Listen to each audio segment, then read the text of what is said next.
नमस्कार दोस्तों, जो लोग यानी बड़े बुजुर्ग की बात नहीं मानते हैं उनको झेलनी पड़ती है ये बड़ी मुसीबत। आखिर वो कौन सी मुसीबत है? जब भी हम बड़े बुजुर्ग की बात नहीं मानते हैं तो वो हमारे साथ भी हो सकती है, यानी हमें भी उन मुसीबतों का सामना करना पड़ सकता है। तो दोस्तों, अक्सर कहा गया है कि आपके समाज में, आपके परिवार में अगर कोई भी बड़ा बुजुर्ग व्यक्ति हो, चाहे महिला हो या पुरुष हो, उनका बात मानना चाहिए। पर आजकल के युवा पीढ़ी बड़े बुजुर्ग का सम्मान भी नहीं करते हैं और उनका बात भी नहीं मानते हैं। तो ऐसे आप करते हैं तो आपको झेलनी पड़ सकती है, इन बड़ी मुसीबतों का सामना करना पड़ सकता है। तो दोस्तों, वो आखिर कौन सी मुसीबत है, इस कहानी के माध्यम से समझने का प्रयास करेंगे। एक बूढ़े गिद्ध ने बताया कि इन मुसीबतों से आप बचना चाहते हैं तो इस कहानी को पूरा सुने। चलिए दोस्तों, कहानी को शुरू करते हैं। एक गांव के पास में एक बहुत विशाल जंगल था। उस जंगल में दोस्तों यानी बहुत सारे गिद्ध रहा करते थे, जिसमें छोटे गिद्ध, बड़े गिद्ध और बुजुर्ग गिद्ध भी उसमें शामिल थे। गिद्धों ने एक दिन राय किया कि आज हम लोग इस दिशा में ना जाकर दूसरे दिशा में खाना की तलाश में चलेंगे। गिद्ध की झुंड उसी में उड़ जाते हैं। उसमें दोस्तों एक बुजुर्ग गिद्ध था जो कि सभी को समझाता और डायरेक्शन देता। सभी गिद्ध उनकी बातों को मानते, परंतु जो कुछ नौजवान गिद्ध थे उस बूढ़े गिद्ध की बात को नहीं मानते थे। सभी गिद्ध रास्ते में जा रहे थे, तभी उनका यानी कहे तो स्टॉपेज आ जाता है।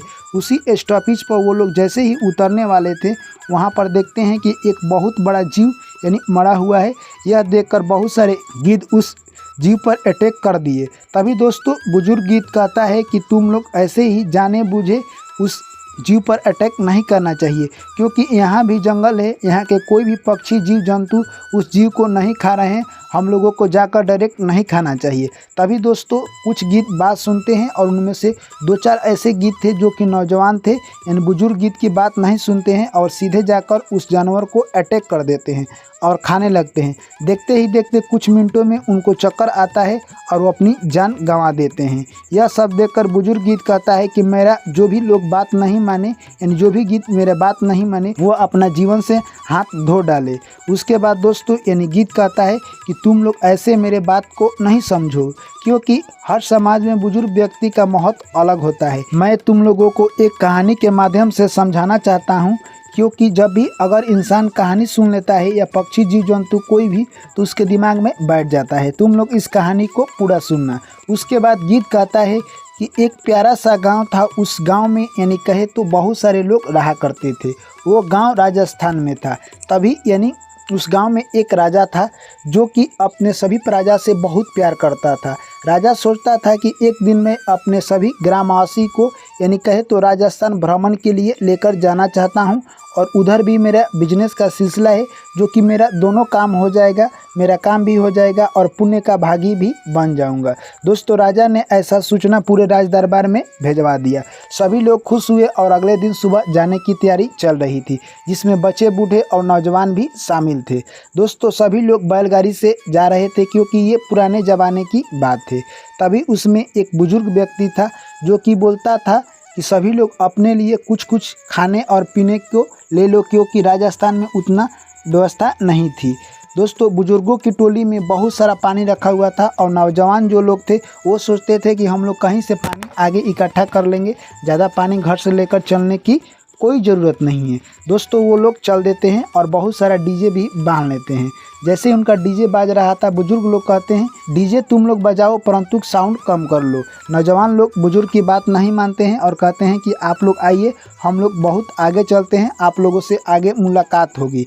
दोस्तों, बुजुर्गों की गाड़ी को पीछे छोड़कर नौजवान अपने गाड़ी से आगे निकल जाते हैं और वो लोग यानी कहे तो राजस्थान में बहुत आगे बढ़ जाते हैं। इधर बुजुर्गों की गाड़ी धीरे धीरे राजस्थान में जाती है। तभी एक राजस्थानी उधर औरत भेटाती है और कहती है कि आप लोग कहाँ जा रहे हैं। तभी ये लोग बताते हैं कि हम लोग राजस्थान भ्रमण करने के लिए जा रहे हैं। तभी वो औरत कहती है कि आप लोग के गाड़ी पर इतना सारा पानी है, अगर इसे आप लोग उतार कर फेंक देते हैं तो जो बैल है उसे चलने में समय कम लगेगा और आप लोग इस रेत भरी यानी कहे तो चेवड़ को पार कर जाइएगा बहुत ही जल्दी। दोस्तों, यह बात कहे तो कुछ बुजुर्गों को तो अच्छा लगा, परंतु कुछ में से एक बुजुर्ग था, वो कहने लगा कि हम लोग अगर पानी फेंक देते हैं तो जब पानी की किल्लत आएगी तो कहाँ से पानी हम लोग लाएंगे। भले हम लोगों को ज़्यादा समय लगे पर हम लोग धीरे धीरे ही चलेंगे। दोस्तों यह बात सुनकर सभी बुजुर्ग कहते हैं कि आप सही कह रहे हैं।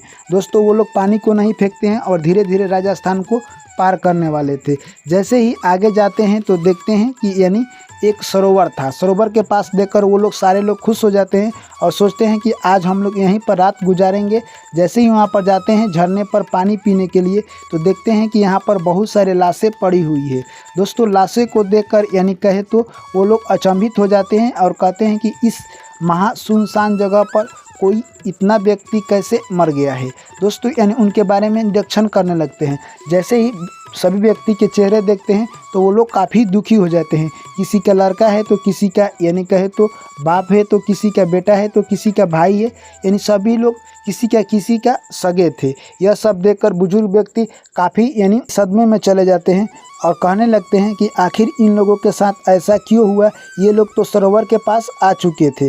तभी उसमें से सबसे बूढ़ा व्यक्ति था, वो कहता है कि ये लोग अपने घमंड के चलते मारे गए थे। इन लोगों को मैंने शुरू में ही बोला था कि आप लोग पीने के लिए बहुत सारा जल उपलब्ध कर लीजिए, परंतु कि ये लोग हमारे बात नहीं माने और इन लोगों को पानी का दिक्कत हो गया है, जिसके चलते ये लोग अपना जान गंवा चुके हैं। दोस्तों यह बात सुनकर गीत कहता है कि तुम लोग सुने, क्योंकि जब भी बड़ा बुजुर्ग व्यक्ति की बात कोई भी नहीं मानता हो, जीव जंतु पक्षी या मनुष्य हो, उसका भुगतान करना ही पड़ेगा। यानी वो लोग अपनी यानी जान से हाथ धो डाले। दोस्तों उसके बाद गीत कहता है कि तुम लोग भी मेरे बात को उतना गौर से नहीं लेते हो, इसीलिए मैं कहता हूँ कि कभी भी बिना सोचे समझे निर्णय नहीं लेना चाहिए और बुजुर्ग की बात ज़रूर मानना चाहिए। दोस्तों वहाँ से यानी कहे तो सभी गीत पुनः अपने वापस जंगल में लौट जाते हैं और दूसरे दिशा में खाना की तलाश में जाते हैं। उसके बाद दोस्तों सभी गीत फिर पुनः अपने जंगल में आ जाते हैं। गीत कहता है कि आज से तुम लोग वादा करो कि बड़े बुजुर्ग की बात मानोगे, नहीं तो ज़िंदगी में तुम लोग एक इतने बड़े मुसीबत में फंस जाओगे जिससे कि तुम लोगों को अपनी जान गंवानी पड़ सकती है। जिस तरह से हमारे नौजवान गीत बात नहीं माने और अपनी जान गंवा दिए। इसलिए मैं चाहता हूँ कि तुम लोग अपनी ज़िंदगी में सुरक्षित रहो और बहुत आगे बढ़ो। तो दोस्तों ये कहानी हमें क्या सिखाती है? ये दोस्तों कहानी हमें यही बताती है कि कभी भी हमें अपने फैमिली यानी समाज में जो भी बुजुर्ग व्यक्ति हैं उनका बात माने, क्योंकि जितनी आपकी उम्र है उससे ज़्यादा उनके पास जीने का एक्सपीरियंस है। यानी कहने का मतलब है दोस्तों कि एक्सपीरियंस लाइफ का सबसे बेटर यानी समस्या का हल करने का उपाय है। इसलिए किसी भी व्यक्ति के पास एक्सपीरियंस है तो उसे आप ले सकते हैं। तो चलिए दोस्तों कहानी कैसी लगी कमेंट कर बताएं। अच्छी लगी तो दोस्तों के साथ शेयर कीजिए, वीडियो को लाइक कीजिए, चैनल को सब्सक्राइब कीजिए। पुनः आप लोगों से मुलाकात होगी ऐसी ही एक प्यार भरी कहानी में। तब तक आप लोग दोस्तों हमें दीजिए विदा। फिर आप लोगों से मिलते हैं अगली कहानी में। सभी साथियों और मेरे प्यारे भाई एवं बहन और दर्शकगण को मेरा प्यार भरा नमस्कार। जय श्री कृष्ण, राधे राधे।